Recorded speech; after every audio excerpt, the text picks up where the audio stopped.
open this up over here. Thanks, Ms. Zoom. We should get Tara Strong to voice the Zoom lady to tell us that our I party feel is bad darkness. they made her audition. Voice actors don't get credit where credit's due, man. How are you going to make Tara Strong audition? That's crazy. I might need to go change my shirt or something. No, Or it's just, well, no. just strip it right off. Just believe it or not, the skin underneath is much wider. So I was about to say we're going for something that's less Less white, white. Caleb. That's funny. All right. Welcome back to Marvel News Desk, your best place to keep up with all the latest news, reviews, and speculation concerning Marvel films and TV shows. We have Adam, and he's wearing a very bright shirt. We're wearing Rhiannon, and she's wearing not as bright of a shirt. I'm wearing my Marvel News Desk shirt actually today. Saw that. I need to get Yeah. one of those. I like that. That logo's dynamite. I thought we never- all got one. I was gonna say, you never got one, Adam? That was Did a we get terrible one? angle. I thought we all got them at the same time. You know what? I might. I don't know. I am not a real big t-shirt person. So Yeah. we might have. Bigger news. The UFO report's out. And we're totally invaded by aliens, and they're not letting the government tell us anything. No, we're totally invaded by UFOs, but there's no confirmation of aliens. So here's, I have a bone to pick. All right. Can I pick a bone? Please. I want to pick a bone. I want to pick this alien bone. Everyone reports, UFO reports no findings of alien craft, but the report explicitly states they have no idea what the hell they are. Out of the 114 sightings they looked at, they identified one. Here I go again. Yeah, but it could be like Elon Musk doing stupid stuff that he hasn't told anybody about, and it not be aliens. But I'm not convinced Elon Musk isn't an alien, though. That's what the thing is, you know? I have watched season 1 of The Curse of Skinwalker Ranch, and I totally think it's aliens. So I do think, on a more serious note, I think it is kind of ignorant to not think there's something out there, you know? I mean, we're what if our galaxy is in a pencil eraser, you know, and the universe is what, like the whole school bag or something, or the whole school, or the whole city block the school is on? I don't know. Yeah, no, I'm with you. There's aliens. I think it is very presumptive to think that they would care about us. You know, like I think it's possible if they are advanced enough to look in on us that they would go, "Ooh, that's why they keep leaving. That's why they keep leaving and coming back. Exactly. Aliens look at our planet, and it's like I just saw a news article that a Burger King in Memphis had like a drive-by shooting because there was too much spicy sauce on their chicken sandwich. If I walked in there and I saw somebody waving a gun over a chicken sandwich, I'd be like, nah, I'm out. Peace out. And that is what aliens see when they come here. They look at our planet and they go, no need to mess with these people. Either that or they dive into the ocean and drown themselves because they've had enough. They're like, oh no, we're stuck here for the rest of life. And this is what we get, chicken sandwich wars? Nope, I'm noping out. See ya. One, I'm impressed that you guys somehow brought this back to chicken sandwiches.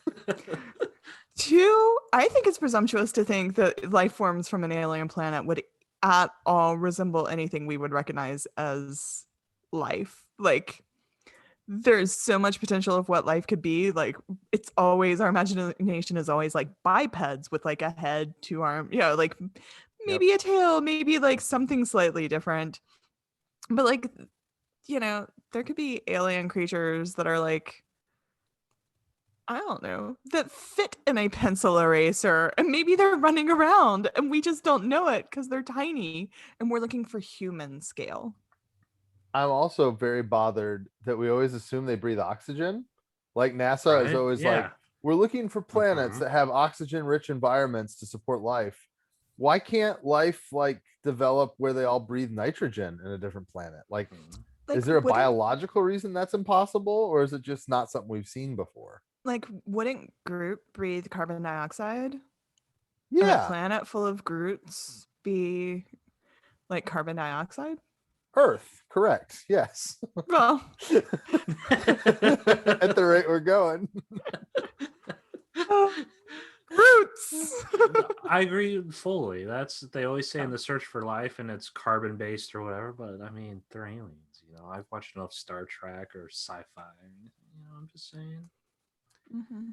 Maybe Well, not. and for that matter, like temperature, they're always like, well, we're looking for planets with a certain temperature range. I don't know. What if aliens are like demons that can live in like 1,000,000 degrees Fahrenheit or whatever? How do we know? And maybe that's why they never really land. Maybe they get on our atmosphere. Maybe they're occasionally checking on us to see how global warming's going. And then they're like, nope, not yet. Yeah. And buzzing off. They keep looking at our planet like that planet is too cold for life to possibly exist because on our planet we know that it has to be at least a 500 degree Fahrenheit for them, Right. life. Exactly. So hear me out. Let's this might be a story idea. Maybe I shouldn't share it. But what if aliens, what we think of aliens aren't from outer space? They're of this planet, but from a separate dimension. Say a Nexus event happens or something. We see aliens. What I'm trying to say is, what happens if there's It's not aliens. So these UFOs aren't aliens. They're just the multiverse.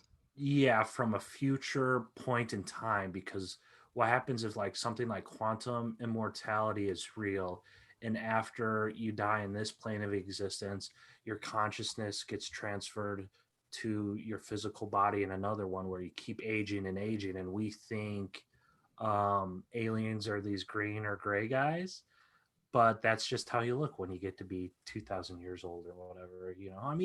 You see the oldest people on earth, they're 116, 117. They're getting to look pretty wrinkly. I like Let's it. just, I like yeah. it. And then, so you get to be like 2,000 or whatever.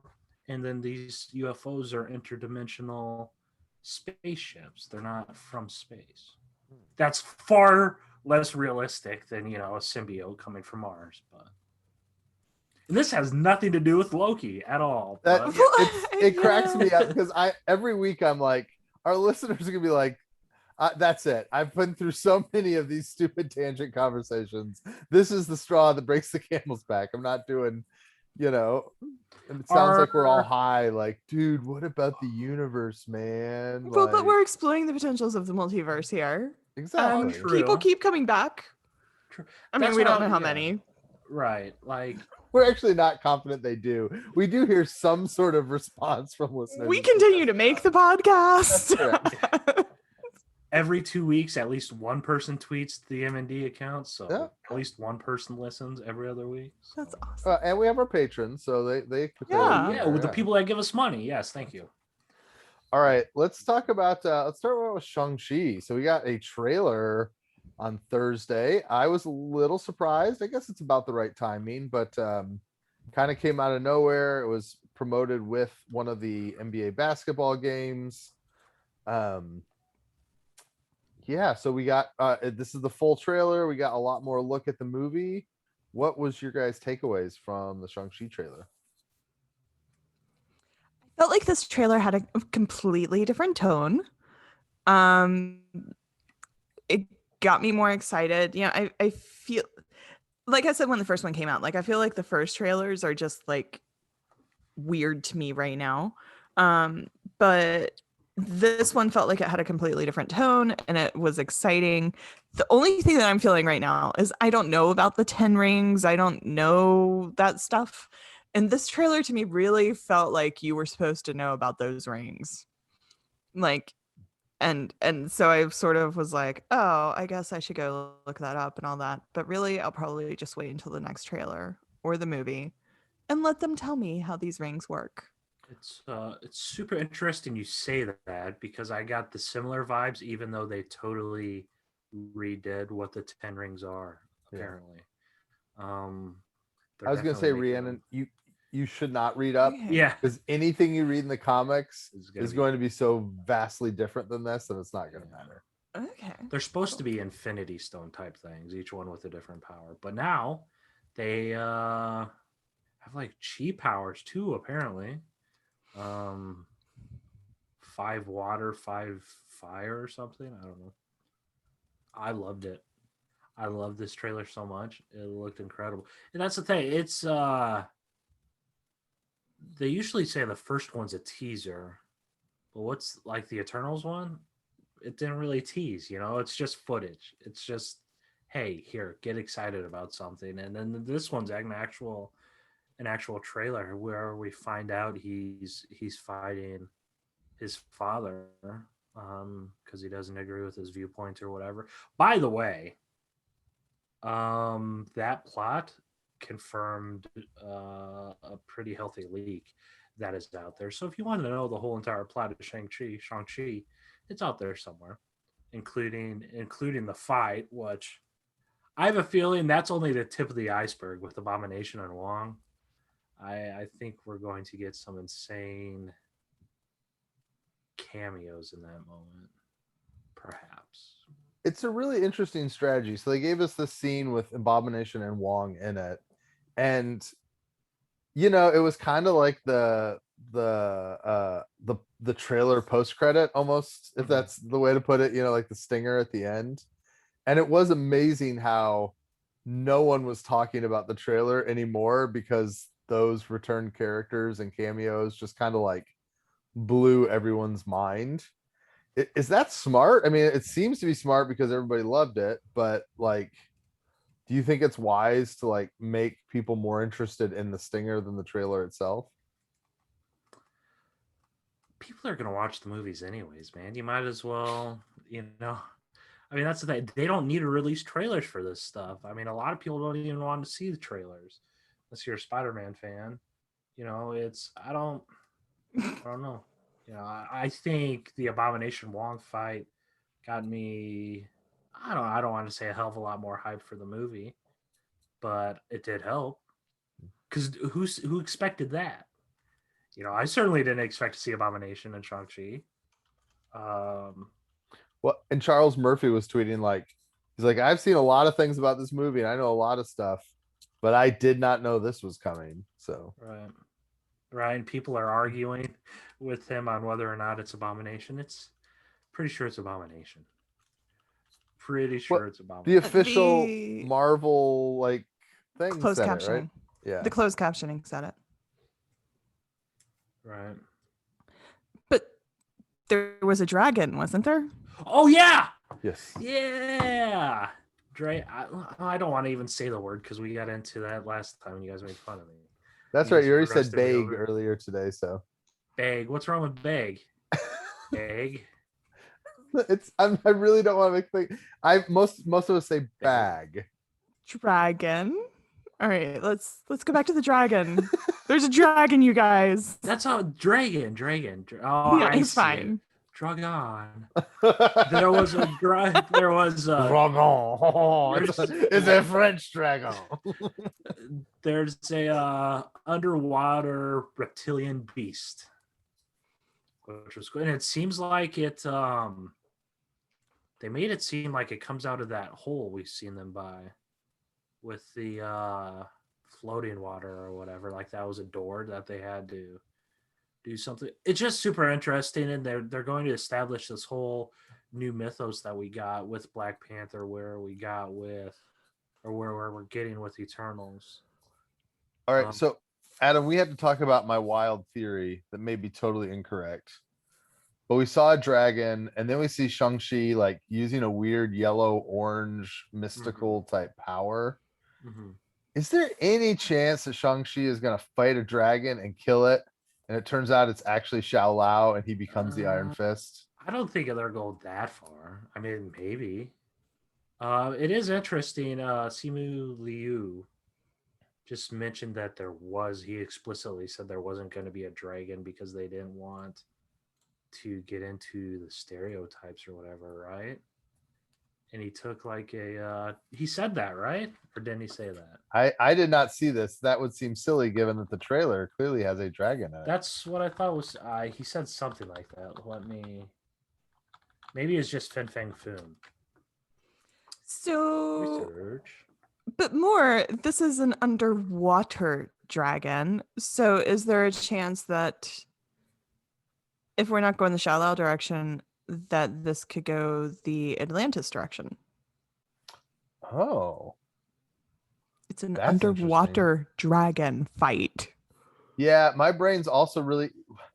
I do not remember it fully. Didn't Raya and the Last Dragon build up like there's a whole sort of cultural tradition of dragons being associated with water, at least according to Raya the Last Dragon? And I know, I am sorry, Southeast Asian people.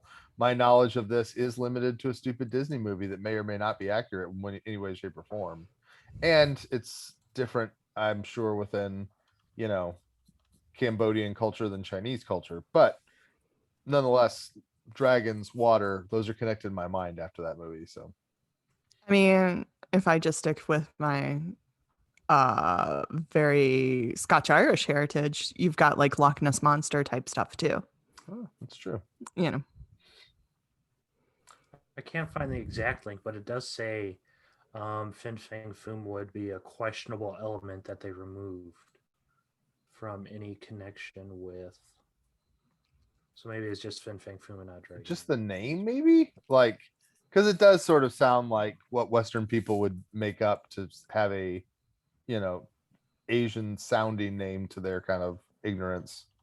Right. But I'm not sure if it's I don't know. Yeah. So maybe it is dragons and not. But that's the thing. If we're worried about that, they're certainly not going to go down the path of Iron Fist. I wouldn't think, unless they do. I mean, Kevin Feige says Iron Fist is one of his favorite characters, and they've been sitting on that script for 7 years, and they're certainly not going to do this movie, and then turn around and do Immortal Iron Fist with another tournament. You know. I mean, the way I'm seeing it, and this is totally just fan theory gone amok, but like he's fighting his father. It's Wenwu, correct? Is that the name of the father? And he can't beat him because he has the 10 rings. And then he goes on a journey and he fights a dragon. And after he fights the dragon, he has this new mysterious power he doesn't understand, which helps him to defeat his father. And then the end of the movie is like, I'm gonna go figure out what happened and where I got this power from. And then the sequel is Shang-Chi and the Legend of the Iron Fist. And they totally go into that mythology in the second one to explain out, you know, where this power came from that he had to use in the end to defeat his father. And then at that point, you could have a Danny Rand who he kind of put things on his head a little bit, like a Danny Rand who's been training for a long, long time. And Shang-Chi, like, kind of is you almost put Danny in the Iron Serpent role, you know, like that he's been the one that's been trying to get this power, and then Shang-Chi just sort of strolls up and grabs it, and so that's the tension. I don't know if this is a good idea. I just think it would be a different way to introduce it. And Marvel does like to remix stuff. Right. I mean, the time we saw him use the fire stuff. He did have some of the rings, so I'm not sure if he'll just get the rings and that's how he. There's been rumors of his duplication powers or whatever you want to call it. Yeah, I don't know, because I mean we do know Katie, or what's Aquafina's name in here? Katie, right?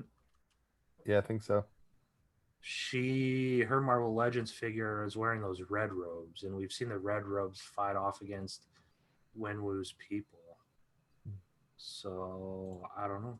I mean, part of me says they're like they're fighting in Kunlun or something, but I don't think so. You know, I mean, sure, why not? Or bring in someone from that Immortal Iron Fist run to fight in the tournament. You know, Fat Cobra, or who didn't they use? Tiger's beautiful daughter they didn't use, or Dog Brother, or someone like that. You know, but you saying didn't use in the Netflix show? Right. Who cares? Those reuse them Right, because it's not canon. You know, and that's the thing. I mean, I don't I don't see them after this. I don't see them going the Danny Rand route. I just don't. I don't know. I don't know why. Certainly not Finn Jones, Danny Rand. It just feels shockingly similar, you know. Yeah. And I'm not sure if that's I don't know. I would imagine, I think my thought process is kind of that this movie's turning out how I would expect the Iron Fist Marvel Studios movie to turn out. So why do that twice?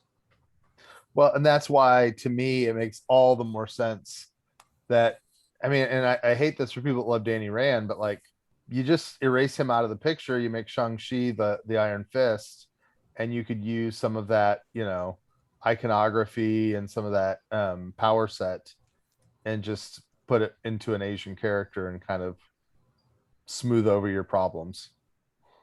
And I feel like you could still have a Danny Rand character. I think what Marvel has been doing well is the heroes that aren't clearly heroes. So I feel like you could have a Danny Rand character, show him genuinely as this, rich white kid from the US thrown into this situation, but it's not necessarily that he's the hero, not necessarily that he's the villain, but to make him a bit character in this story, and for that to be a side note in all of this that has potential to go somewhere later. I could see them pulling in something like that. Yeah. Also, Danny Rand doesn't need to be a white dude, by the way. Make Andrew Koji Danny Rand. Make Jessica Henwick Danny Rand. Make whoever Danny Rand. It's just, I mean, but there is an outsider element to Danny Rand, isn't there? I mean, like, to me, the essence of what keeps it Danny Rand versus what keeps, versus it being Shang-Chi, the Danny Rand, there is the rich, privileged American. Right, yeah. And I think you can get that while still being faithful to someone's heritage. Maybe the parents left and came to America or something, Yeah.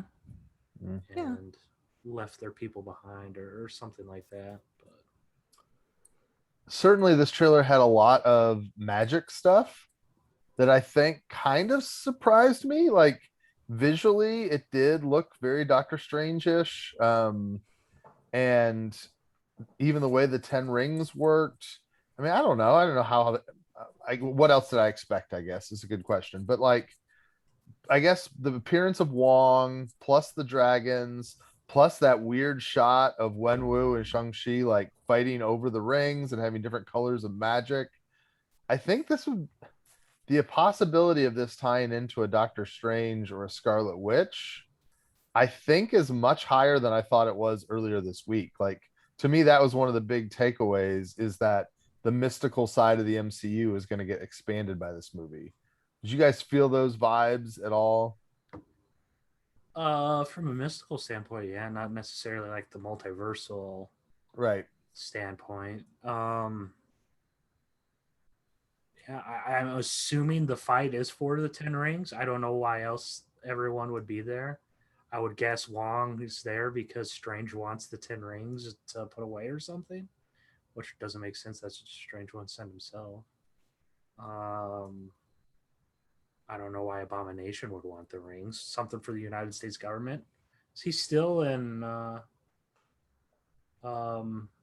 raft? Yeah, where did he go at the end? Is he in the raft? So I always get this confused. There is a reference to him in the raft, but I feel like it was maybe in a Netflix show or Agents of S.H.I.E.L.D. or something. I'm not sure if there's an actual technical MCU reference to him in the raft. Certainly the one shots suggest that he is in U.S. custody, and I believe those are canon according to Marvel Studios. So maybe old Thunderbolt wants him or something. When we do get closer, we should do what's the opposite of a death pool? The most surprise. We should have a draft. The cameo pool. Yeah, we each have the 3 or 4 people we picked. Most unlikely Fight Club cameos or something. And we can't do our favorite characters. No Black Bolt, Daredevil, or Iron Fist. maybe Matt does show up. Maybe he does. We all get 1 free point if they do. Okay. Right. Yeah, like there's like a cage match after Abomination beats Wong. Rocket Raccoon steps in and you're like, what? Exactly. Yes. If Black Bolt shows up in Shang-Chi, I'll give Caleb $1 million. Oh, great. Awesome. I Let's should make it probably something turn that you could down. actually do. Yes. All right. I will buy Caleb a nice steak dinner. I will treat Oh, Caleb and his wow. wife to a nice steak dinner. That's awesome. You will come Yeah. to New York Comic-Con and buy him a steak dinner. I'm coming to New York Comic Con anyways. So I will buy Caleb a nice steak dinner if Black Bolt shows Black up. Bolt's in it. Yeah. Maybe because that's right around the time Miss Marvel is gonna air too. Yeah. I feel like this will sound weird. I felt like that was a taste of what She-Hulk promises to be. Because they keep telling us that She-Hulk's going to have these weird, surprising cameos. And that feeling of like, is that Abomination? Like, I just think that is what we're being promised is going to happen every week on She-Hulk. By the way, another reason you need to listen to Marvel News Desk is we talked about this last week or the week before, right? About how She-Hulk's going to break all expectations. And the Charles Murphy tweeted the same exact thing last night. So if Charles is saying it, you just heard it from us. No, you just know these MND folks. They know what the hell they're talking about. Just saying. I mean, I think and I looked it up, about 500 listeners, they've learned that we actually have a clue sometimes what we're talking about, even if we're not saying it out loud. I love the lack of confidence there. They have heard that we know what we're talking about sometimes. When Adam and Caleb are talking, they totally know what they're talking about. It is funny though, because I do tweet stuff that's not necessarily shit posting. So sooner or later, I can come back and retweet the stuff and be like, LOL, or something like that. But then the good thing about shit posting is some of them are just shit posts. So who knows? So the craziest theory I saw in this about this trailer was, you know how they're like arm rings instead of like finger rings, you know? Somebody said, what if they're rings for a dragon? Like they're bigger because they fit like dragon fingers and then they fit on arms for human beings. And I thought, oh, that's amazing. I love that. I like that. That's the type of twist I want. When I'm sitting here going, I need more twists. I want more surprises. That's the exact type of thing I want. Now I'm falling into Caleb's trap because Kunlun technically was founded by aliens. Like it's a crashed alien spaceship. And the 10 rings kind of fit with a sci-fi type vibe. So if they're going way back to the beginnings of Kunlun and an alien spaceship that made this interdimensional city. Can I pick Black Bolt as my surprise cameo? Yeah, you can pick Black Bolt. Caleb can pick Matt Iron Murdock. Fist, and I'll pick Matt Murdock or whatever. Yeah. That's funny. I think the other cool thing to me about the trailer was just it felt very action heavy. Mm-hmm. And sometimes what we do with the trailers is I try to like reconstruct the movie. Like, okay, that looks like it's an act 1 action scene. And that looks like something that'll happen in act 2. Like I try to like put the movie together. I feel like this movie has a lot of action scenes. There is the cage fight stuff. There's the skyscraper stuff. There's the attacking him on the bus stuff. There looks like at least one major like battle, but maybe even 2, like one back in history and one nowadays, and the mythical creatures and stuff. There's all sorts of stuff with like training. I guess is his mom played by Michelle Yeoh? Is that right? That's what I got from it. Definitely got mother type vibes from that scene. Maybe that's already confirmed. I don't know. But there's also all the action stuff that's more that really hyper bright Crouching Tiger, Hidden Dragon kind of looking stuff. Yeah, where they're like bending the air. Yeah. And so it's just they keep giving me shots that unless they're collapsed into one scene, I'm like, there's gonna be 6 or 7 major like action beats in this movie. And that's exciting, like I just finished watching Winter Soldier, and one thing I love about that movie is it's not just like talk action scene from act 1, talk action scene for act 2, talk action scene from like there's like action that punctuates that movie throughout. And I feel like we're definitely seeing that with Shang-Chi. Hell yeah, man. By the way, can you guys see the Immortal Iron Fist right there? Immortal Iron Fist complete collection. The best comic ever written.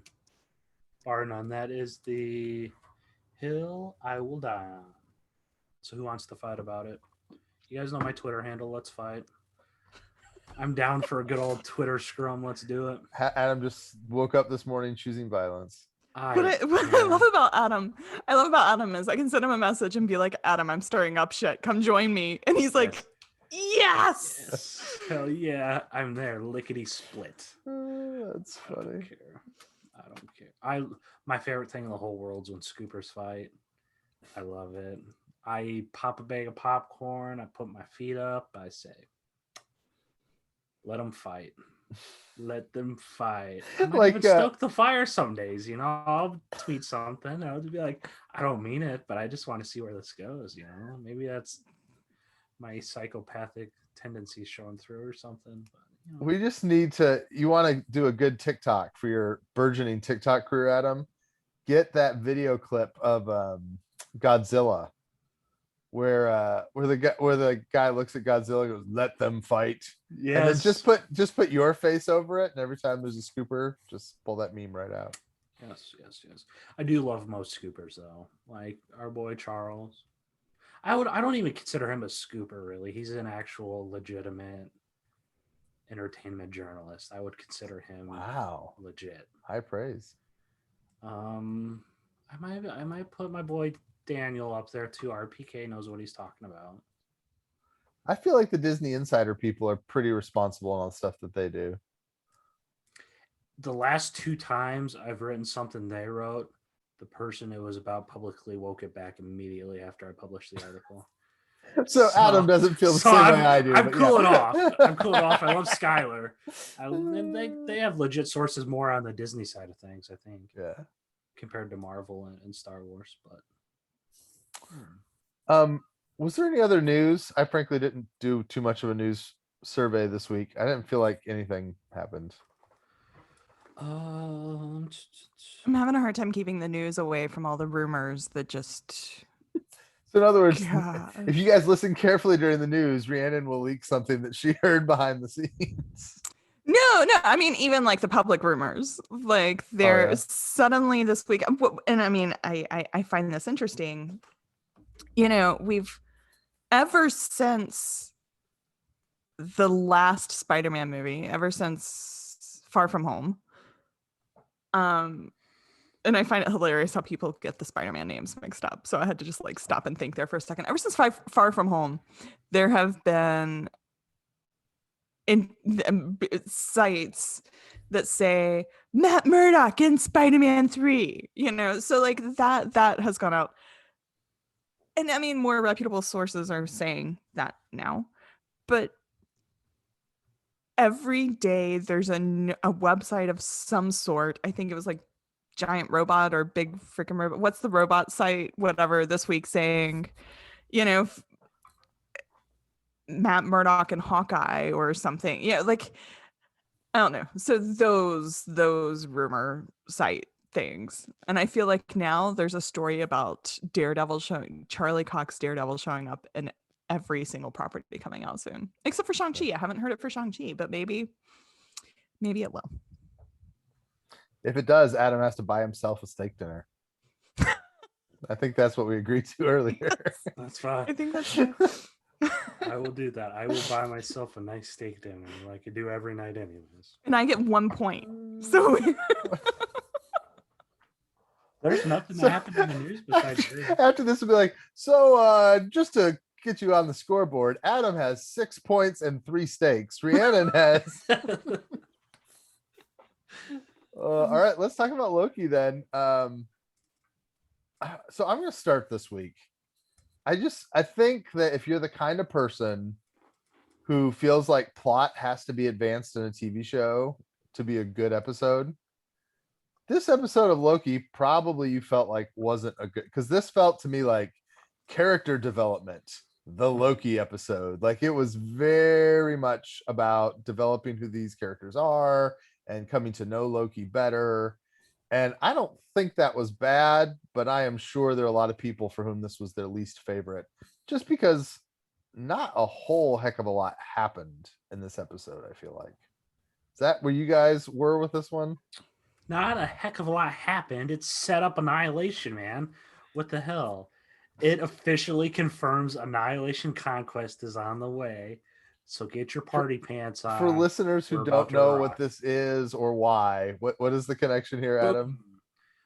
It's just the connection, man. It's just this dope connection to the super cool comic story that I like reading sometimes, and I can't wait to see it on the silver screen. But it's all the planet Lamentus, right? Lamentus, yeah, that's is destroyed. It. Lamentus, the only time Lamentus has ever showed up in Marvel Comics is Annihilation Conquest. And Annihilation Conquest, for whatever reason, Marvel says, you know what, we're going to do a space story. We're going to slap that Annihilation on it. Because now Al Ewing's doing the last Annihilation, but at least Al Ewing should be able to write a decent story. But I digress. So Annihilation Conquest comes after Annihilation. And Annihilation, Annihilus annihilated everything. But in Annihilation Conquest, Annihilus doesn't annihilate everything. Ultron in these techno-organic things called the Phalanx? Yep. How do you say it? Phalanx? I say Phalanx, but yeah. They annihilate everything. And Lamentus is one of those planets. It serves as like a Kree homeworld, rimworld type thing with Phyla-Vell, and it just so happened to be in Loki. They totally didn't go into why the moon was crashing into the planet. Mm-hmm. Like exactly. It's in the future, and that's the thing. These Annihilation stories are almost non-canon because they completely altered everyone's looks in there. I mean, before this, Star-Lord looked all sorts of weird, and Annihilation brought him to kind of modern looks. So we'll see. We'll see.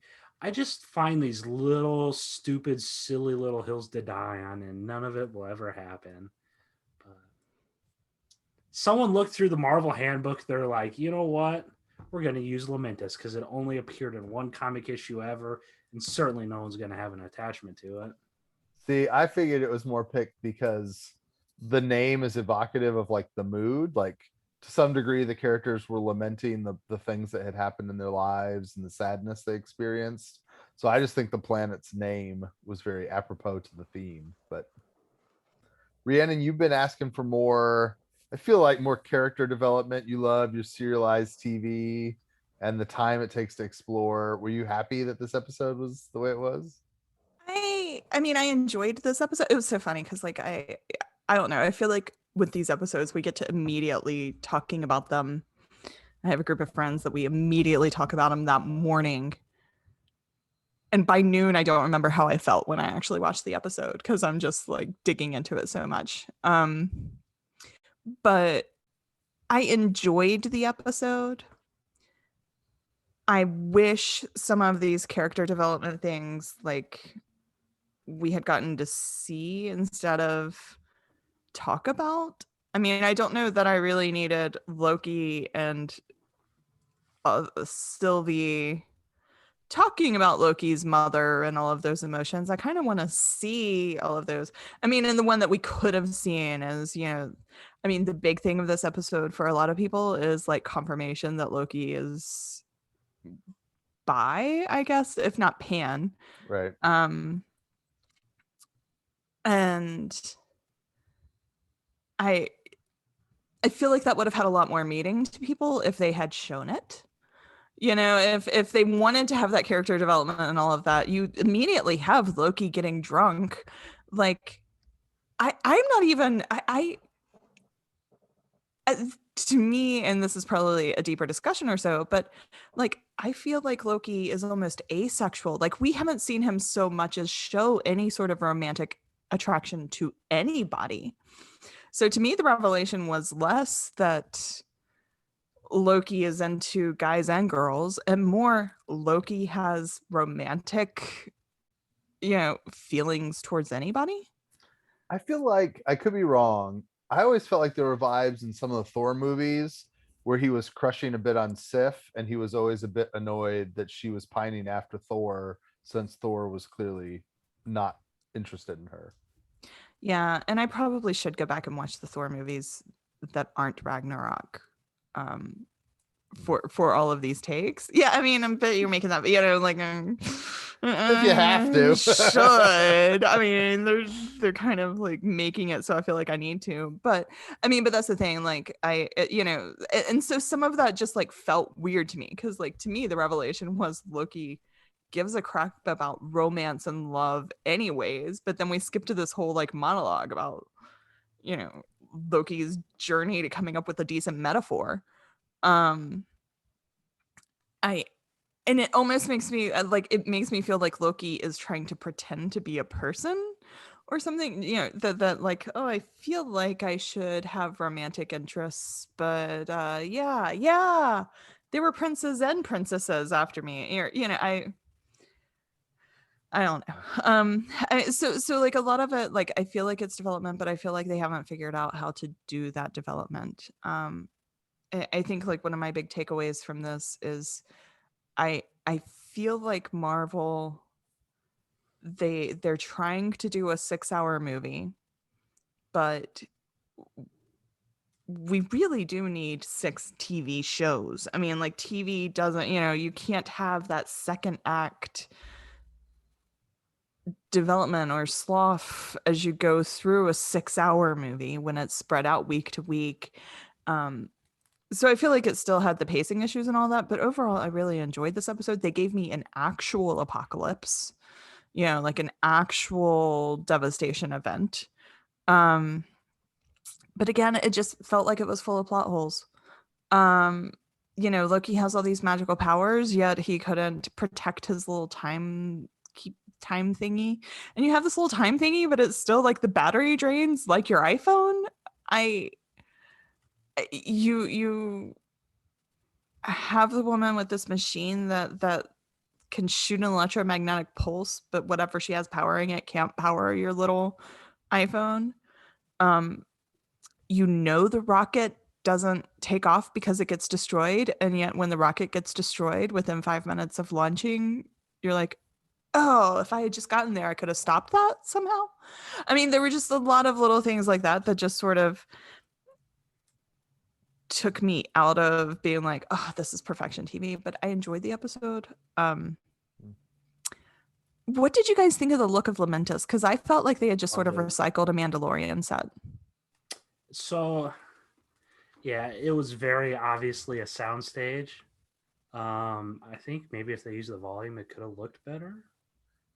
Or did they use the volume? I think they did use the volume on that, and that's why it looks so. Are you sure? Is that why it looks like the Mandalorian? It did look off. I love the actual set piece and the design. I love sci-fi. I mean, you have Thor Ragnarok, which is bright but flat. It's like the green and the red contrasting with light colors, but it's still flat. But then you have the Contraxia and the Lamentus, where there's the bright neon stuff, and I love that type of stuff. It did look interesting. It did look noticeable, I guess, compared to other people. I think my biggest criticism was how they ended it. Like, it didn't even feel like they stopped it mid-shot, and they didn't like pull in on a closing, or like they could have like closed in on Loki's eyes or something, or wrapped it up, but it was very mid-shot. I am totally the opposite. I loved the ending. I know, like in our living room, like there was just silence for a minute, like that's it. Like the abruptness to it was meant to like make you feel what they're feeling of. They really thought they were going to get on that thing and somehow fix their problems, and they have no workable solution at this point. And so that abruptness, I thought, was very tonally correct to what the characters are going through. Particularly because the reason you go to an apocalypse like that is because no matter what you do, it's not going to trigger the TVA. So it's not like like if there any other point in history, they could do something crazy and it would trigger the TVA to show up and they could jump through their portal. But not in an apocalypse. Like, there's nothing they can do. I am very stuck about how they're going to get out of that situation. And so Rhiannon says, like, you mentioned like kind of plot holes or things that bug you.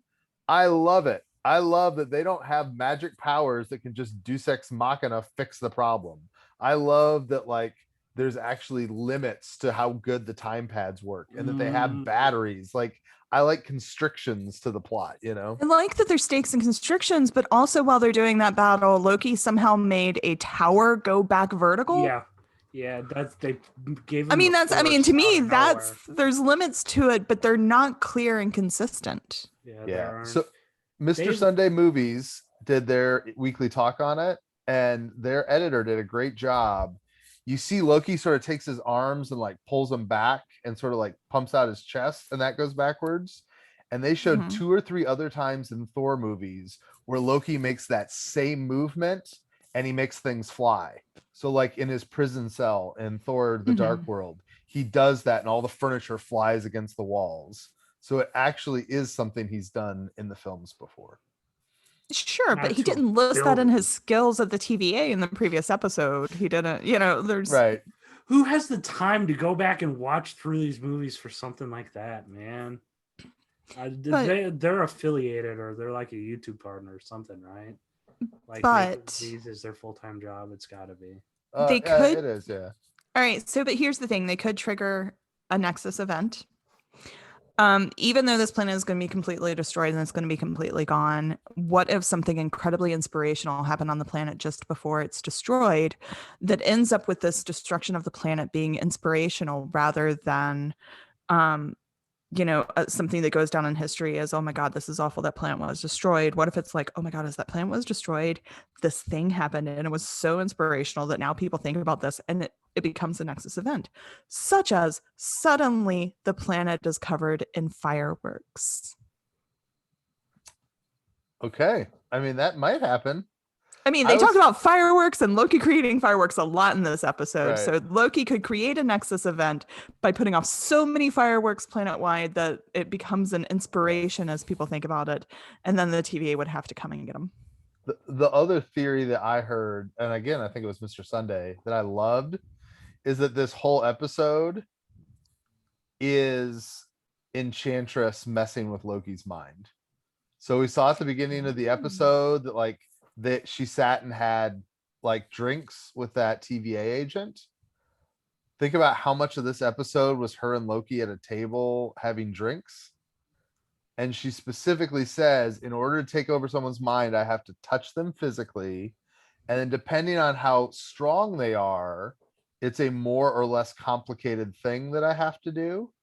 What if Loki's mind is so strong that when she touches his temples at the very beginning of the episode, everything from there on out is in Loki's brain to get him to cough up the time pad.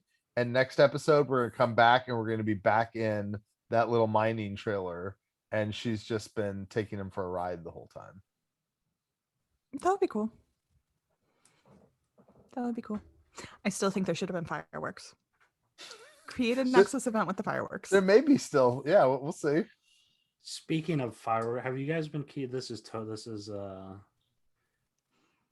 if you take this back to chicken sandwiches, man. It's not chicken's close. Have you been keeping up with like the Jared Padalecki stuff with the Supernatural prequel? Yes. I love it. A little bit. I love that so much. I love it. Why? Oh man, I feel bad for the dude. But... So I don't know any of the entities involved. What I thought was really weird and sort of disingenuous, there's a tweet yesterday that was like, hey people, don't tweet him hate tweets, don't be nasty to him, he's still my friend. I'm like, bro, when you take your like personal beefs with friends and you tweet them to millions of people, a few crazy people are going to send your friend hate mail. Like, that's your fault. That is on you. Like, even us, like if you and me were fighting about something, Adam, and like I put like a Adam sucks like tweet like on Twitter, like that's just irresponsible for me to have taken our private situation and like thrown it into social media world. Does that mean bizarre. I should stop tweeting about that stupid timeline bullshit you keep trying to shove down everyone's throat? No, that's not. That's just a fake fight for the show. At least it is for me. Maybe Adam's secretly like angry. I still don't understand. I still don't. And I got thinking about it last night, and with WandaVision and the boys and scouring the multiverse, I'm like, this upsets me so damn much. It upsets me. I don't get it. I don't understand. She could just use her go to the TVA and get the clicker and go get your boys back. Since all it has to do is the silly little timeline. But anyways, that's just more drama. I love drama. If someone want to start a Twitter fight, let me know. You know where to find me. Loki was good though, and that's the thing. I mean, television exists for these character stories. If you write a television show and you can't inject a little bit of character into it, probably shouldn't be writing television. You know, I mean, television is for character-driven stories, and that's why I increasingly believe within the next few years, we're not going to get any more solo film franchises. There's just no need for it, right? I mean, they're all going to be Avengers movies. They're all going to be these massive Eternals ensembles. They're all going to be Shang-Chi or Black Panther that actually explore this world. But a character like Wanda, you don't get the same impact with giving her a 2.5 hour movie than you do the series, you know? Yeah. And you don't get that with Loki, or you don't get that with this. So that they're going to get to some point where they just, you know, save the silver screen for the spectacles and give everyone else this character driven stuff. And you always see the slow burn and the slow burn this and the slow burn that. I mean, like, what the hell do you expect? Do you expect a 6 episode series to be? Imagine if these stands were around to sit through a 20 episode Agents of S.H.I.E.L.D. season. Well, and but you can have 6 episodes that still, just because they're sitting there talking doesn't mean it's not interesting. You can have that same character development with things happening. I don't know. I mean, I just keep thinking like Chernobyl. Did you guys watch Chernobyl? Mm-hmm. And it's based on a true story. So, I mean, like, obviously completely different. But Chernobyl was the first television project that Craig Mazin did. He was the showrunner on Chernobyl. One, they had a showrunner, not a head writer, which I think is important. I think it's something where Marvel's taking a big misstep. Anyways, Craig Mazin had never worked in television before. HBO gave him 6 episodes to tell the story of Chernobyl. Craig got into it and he started laying it out and coming up with beats, and it was released weekly. Coming up with beats and coming up with everything. And he was like, actually, guys, I think this is a 5 episode series. And they cut it down to even less. You don't know those characters even less. I mean, all of those characters in that story, none of them are people you've ever heard before, except for maybe Gorbachev. It's all brand new. They introduce this world. They take you into all of it. And in 5 tightly written episodes, you go through this journey. Here we have 6 episodes with a character that we already know.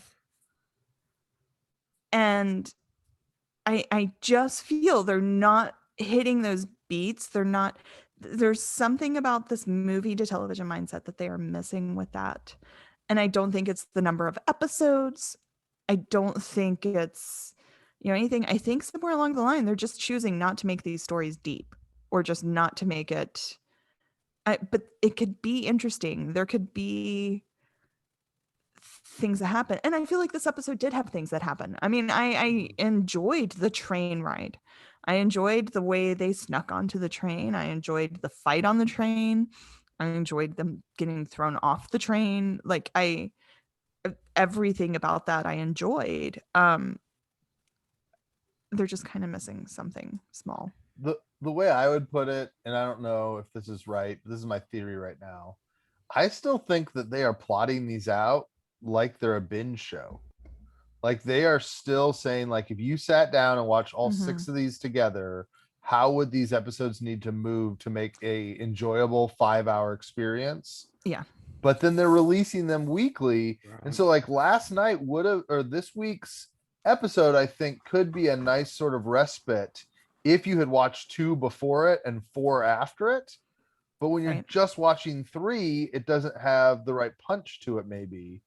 And I do think that Feige sort of admits that when he says we look at these as 6-hour movies, he's kind of saying like, we're thinking about how you would digest it if you watched it all in one sitting. And that's not how they're being released. And to me, that is the biggest challenge. They are not asking, is this a satisfying 45 minutes as much as, is this a, is it This fit in is the the hole? second act of our 5-hour movie. Yeah. And the second act is the hardest part. And there, yeah, I totally agree, Caleb. I think that's it. And also, I mean, like my friends that watched Winter Soldier that sat and they waited until Falcon and Winter Soldier was all out, watched it all at once. They're like, it was great. Yeah, the folks that watched WandaVision all at once, it was great. I think yeah, they're just really not doing a good job of the week to week, which is I don't know. I mean, like when Daredevil season 1 came out, it was like the first time that stuff was being released for you to watch it all at once. It was so funny, like that comment, this is revolutionary. You're going to sit down and watch it all at once. And now for us to be swinging that other way where we're going to the week to week, I like the idea of the week to week. I like us being able to talk about it every week. And before we had this binge model, there was weekly television that you could talk about week to week and it held up. When you look at like the first seasons of The Walking Dead or Mad Men, these fairly recent weekly shows. I know a lot of people go to Lost. I just didn't follow the Lost conversations back when it first came out. Yeah, but a lot of these shows when they first came out, like people would talk about them every week, week to week, and it held up. So I think they just really, really, yeah, like you said, they need to stop looking at it as a 5-hour movie unless they're going to release it as a 5-hour movie.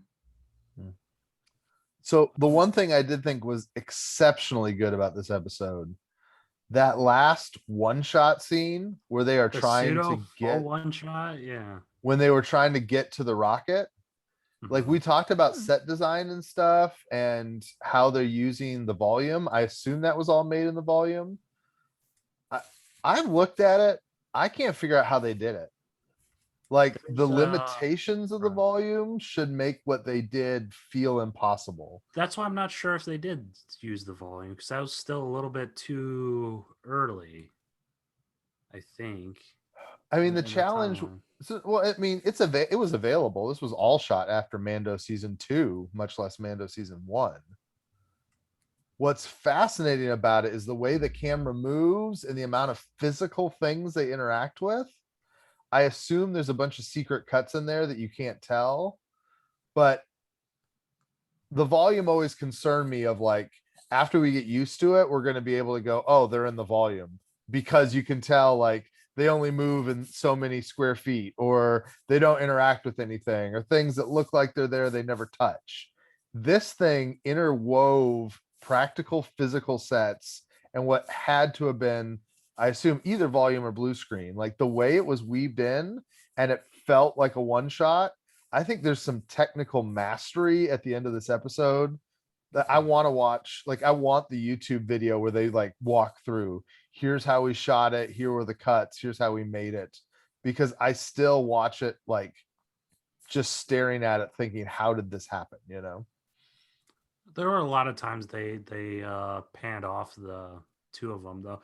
I mean, I loved it too. I loved the way they shot it was perfect for the reason, I mean, you talking about camera tricks to get you into the mood, where we talk about like the upside down shot in Black Panther where Killmonger was taking over the throne or whatever, and all these shots that are symbolic of what's going on in the story. And I mean, the moment was a complete cluster, and the camera tricks certainly did that. There were a lot of things in that scene, like the guard or the army person or whatever that ripped off Sylvie's robe or shawl or whatever, and then she just became completely unhinged after there and kept kicking ass.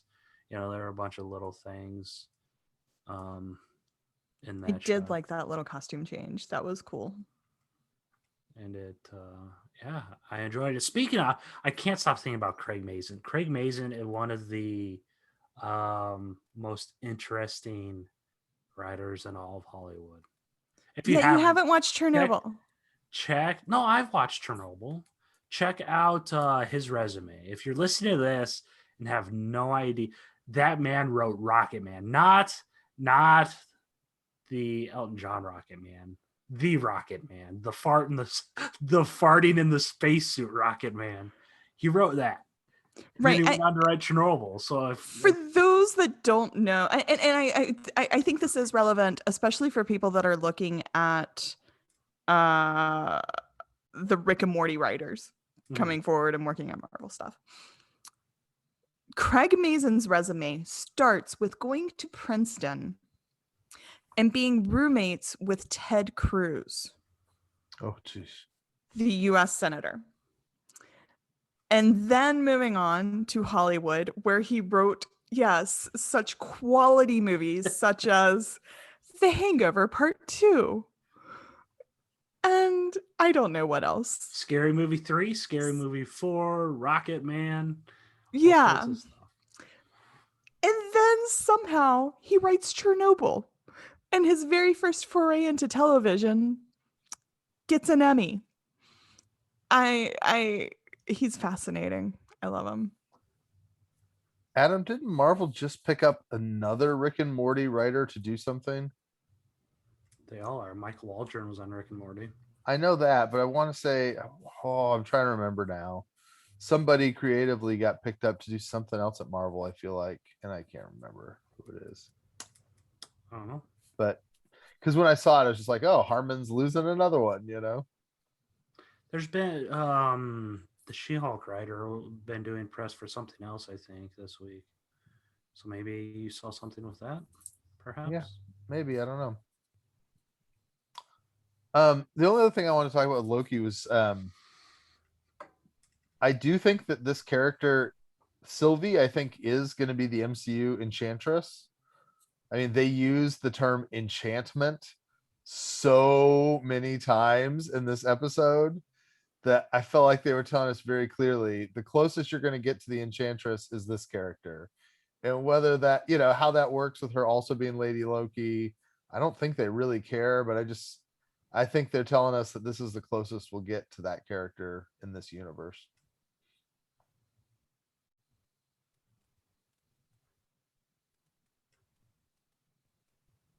All right.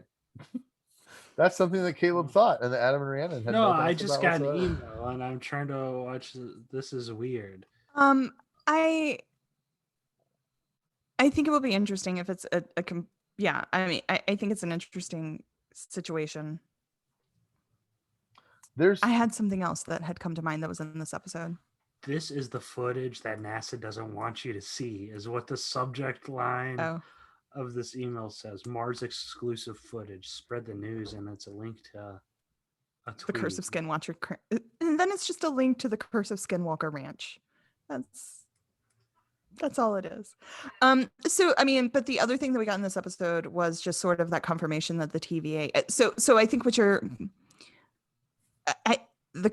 okay, let me step back.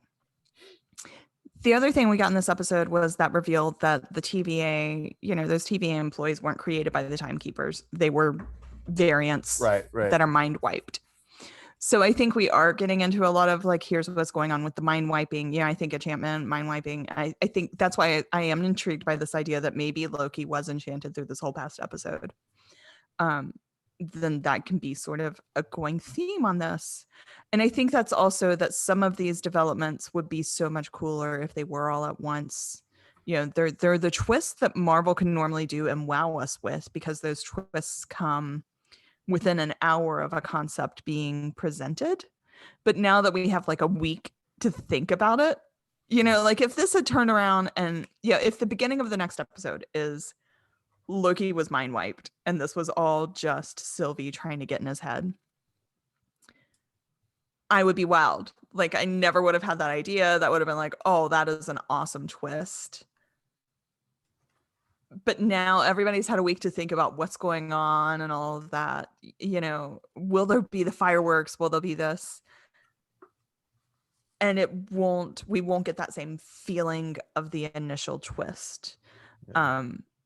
And I don't know. I mean, maybe that is like a downside to week television, or a downside of us talking about everything, so much between episodes, to go with that. But so for me, the twist that the TVA agents were all variants, I think if I had just been binging and gotten to that, I'd have been like, oh, okay, that's a cool twist. Yeah. But because we had sort of like had time to sit with the obsession with sea-doos, or obsession with whatever they're called, jet skis, because we had time to sit with that for so long, I think even if we hadn't talked about it, like, you would have occasionally thought about that, like it had a little less impact. Yeah. Well, and I think along those lines in the pacing, I was really fascinated by what is the TVA going to do with a million branch realities all happening at once, like what Sylvie set up. And this episode, and it's a decision, I don't think it's the worst thing, but all of that chaos totally got put back burner. Like the whole time that they're strolling through Lamentus trying to get to the rocket ship, the TVA is trying to put out the fires of a million Nexus events that all happened at once. And as the viewer, we're totally taken away from that tension. I mean, it just disappeared in this episode. And that's fine. I'm sure they'll pick it back up next one, but it's an interesting choice, because that was the thing I was most interested in exploring, is like, how are they going to bring this, this bonfire of insanity back down? Is this for people hoping for more action? Is this public knowledge about a certain someone needing a stunt double for episodes 4 and 5? I don't know. Yeah, hold on, we'll get back to that, Adam. Okay. Crap, where did my thought go? I was just saying that they put on pause, like there was all they these put that on pause. What would have been very interesting would be if they had managed to create a Nexus event, like if they had listened to me and put off the fireworks and tried to make it an inspirational destruction of a planet. And then the TVA doesn't show up because the TVA is so busy with all that other crap that they can't come and even take care of the Lokis now. Yeah. That would have been a nice way to wrap that all in. But, Marvel doesn't hire me for the writing crew. So, well, and I always want to be careful not to like second guess writers because they didn't do what I want them to do. It would have been interesting to me if you had a team of TVA agents trying to stop variant timelines before they hit the red line, going at the same time that Loki and Sylvie are trying to make it to the ship. And so they're both in a race against time. And then you ping pong between those two storylines and just build the tension and build the tension and build the tension. But it seems like very specifically, they didn't want that. Like this episode to me was about taking a breath and calming back down, not ramping up. And that's just interesting to me. Yeah. And that's what I mean. I feel with this week to week, every single one can have that type of energy. Yeah. Every single week to take you to the edge and pull you back, and take you to the edge and pull you back. And yeah, they took a breath. We want them to 24 eyes it. Did you used to watch 24? I used to love 24 because every week, but yes, every week there's the ticking clock, and every week there was a disaster about to happen. So yeah, and then when you binge those, because that was like one of the first shows that like then it came. I don't know. For me, that was one that like people wanted to binge because it was real time. Right. Like that show was 24 hours of one day. So when binging really became a thing, people were like, I'm going to binge 24 and watch that 24 hours as 24 hours. And people were like, there's no way. This is completely not possible. The thing Adam was just hinting at is our buddy Chris Brewster worked on this show. Stunt double for Charlie Cox in the Daredevil series. Daredevil and Loki confirmed. Yeah. Well, he was also in Falcon Winter Soldier. He was also Captain America. He's also he's been a lot of stuff in the MCU. But and I think, I mean, Adam, did you go back and check that that we.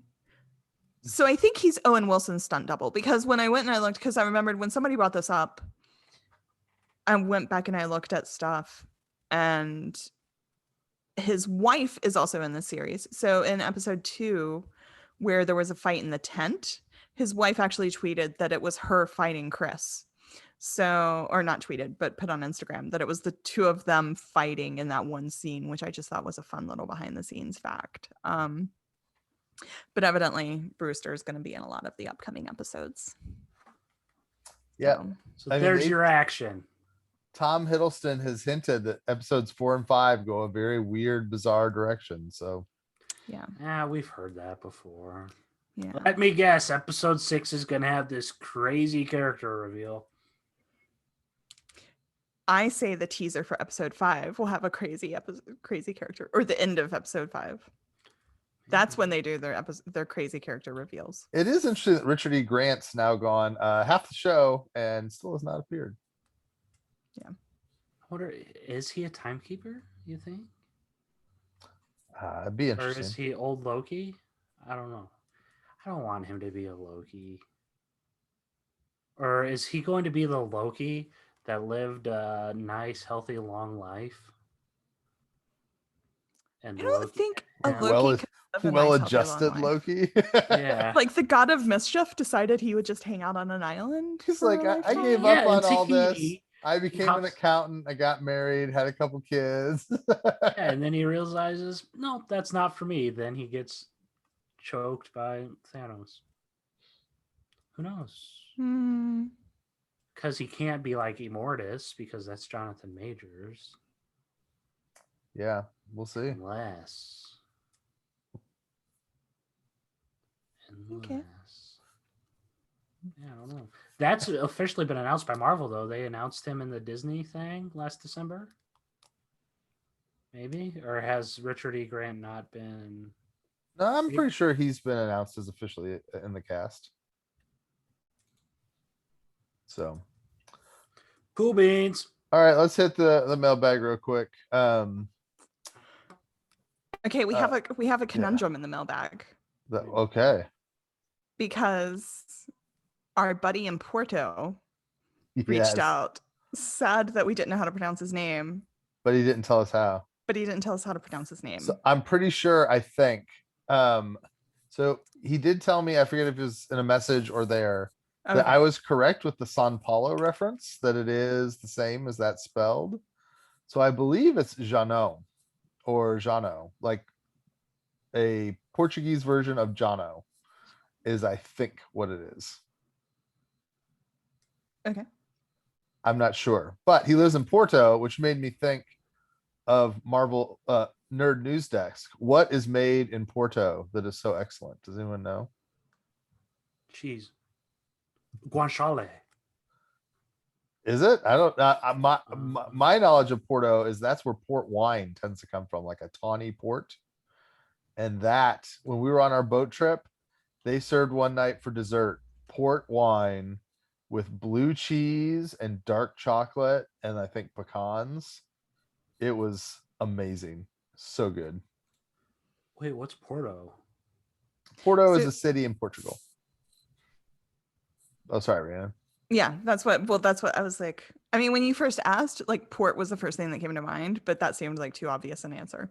It's awesome. Port comes from Porto in Portugal. Misapology. What's misapologies? That's not even a word. Apologizing for mispronouncing your name. I still didn't hear how to say it. Thanks for the tweets. Yes. Hopefully you don't demand a refund on Patreon for the flub. At Matt Turner Toad asked us, do you think Loki stole an Infinity Stone from the TVA? When he stopped that building, nearly fell. I was thinking that he that we'd not seen him use that power before. So he was thinking maybe he used the time stone to like cause that building to go backwards. Maybe it's a prevalent theory. I mean, why not shove your pocket full of Infinity Stones if they're sitting around like paperweights, just in case you end up somewhere you can use them? Why don't the Timekeeper TVA agents use them? It would make their job a lot easier. That's true. They should all have. They have enough of them. Like they should all just have one in the Yeah. pocket that they Yeah. could. Yes. Somebody else was complaining about why their little sticks have to be touched to somebody, why they don't shoot, like have no gun function. Yeah. But I think maybe that's just to cut down on accidents. You know, if you can Yeah, disintegrate somebody. that's just good quality control. You don't want, yeah. But it makes sense though, because they used the sticks on all the TVA people and they were disappearing. So it makes sense that they're variants because the sticks can't disappear non-variants. I don't know. That's interesting. Is that a rule? Oh, I okay. don't know, Well, is it? no, because the TVA agents don't know their variants, and the Right. guy that didn't know what a fish was almost got pruned. Mm-hmm. So, and he was like, "You almost burned me." So Oh, okay. Yeah. they think at least that they can get non-variants. I think they Yep. can prune anybody. Nathan Milner on Twitter was just saying he's really digging the news desk verse after all of our different news desks that we created last week. Somebody like Sweet Tooth. Oh yeah, we totally forgot to announce Sweet Tooth Sweet Tooth News Desk. Yeah, Rhiannon, you said you're really into it, eh? So Sweet Tooth. Well, one, this was a binge show. We didn't like watch one episode a week and talk about it, so who knows how it would have held up. But I feel like it is a wonderfully paced. I also feel like it's not too mature. Like I feel like it's mature enough that it could have aired on Disney Plus and not been, out of their ratings that, out of their sort of target audience. It's wonderfully paced. It's a brand new world that they present to you. The fact that they made this TV series about a pandemic. Yeah. And they like filmed it during a pandemic without watching it and constantly being like, too real, too real, too real. Yep. I think they did an amazing job on that show.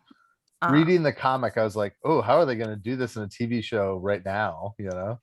Yeah. I mean, I think they did a very good job in the very beginning of being like, this is how it is, and this is how it's not like it is right now. Like, I don't know, just sort of, dumping info very quickly and then moving on.